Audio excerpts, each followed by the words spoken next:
Petition पे आज file थोड़े हुआ है। इलेक्शन रिट पिटीशन तो सब दिन होते रहता है। चुनाव खत्म होता है और जो हारते हैं तो वो उनको लगता है मन में कि ये सवाल इस कारण से जो है हम हार गए हैं, तो वो उठाते हैं। क्योंकि सिर्फ बिहार के अंदर एसआईआर क्यों हो रहा था, एक साथ सब जगह होना चाहिए था। फिर उसमें नाम बहुत काटे गए थे। जब उसमें राजनीतिक पार्टी अलर्ट हो गई तो फिर नाम उसमें घट भी गए। कोर्ट का काम मैं कैसे कह सकता हूँ? मैं ये कह सकता हूँ कि कोई भी कोर्ट अगर किसी को नोटिस करता है, उसका जवाब जरूर उसको देना चाहिए और उसका मुकाबला करना चाहिए, फेस करना चाहिए। किसी को नहीं मिला।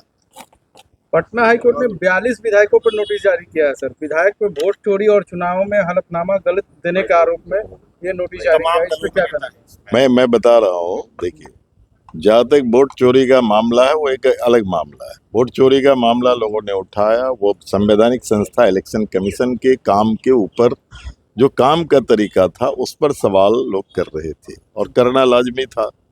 क्योंकि सिर्फ बिहार के अंदर एसआईआर क्यों हो रहा था, एक साथ सब जगह होना चाहिए था। फिर उसमें नाम बहुत काटे गए थे।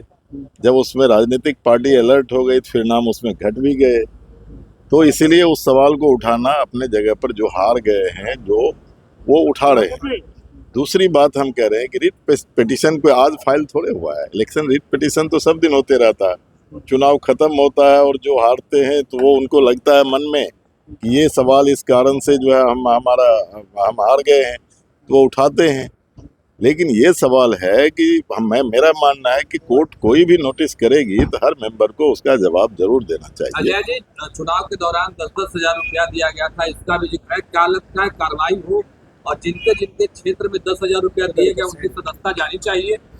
मेरा मानना है कि गवर्नमेंट के कार्यशैली पर यह सवाल उठता है।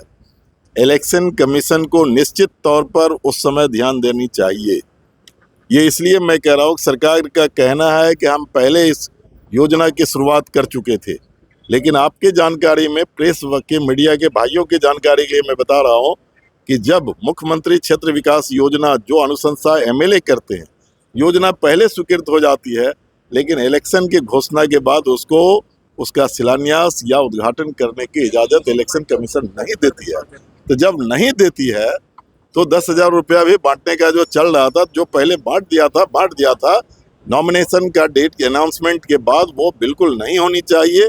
ये मैं समझता हूं कि निश्चित तौर पर प्रभावित किया चुनाव को 10,000। गलत हल्फनामे जो दिए उनकी सदस्यता जानी चाहिए। जो गलत हल्फनामे, ये काम कोर्ट का है।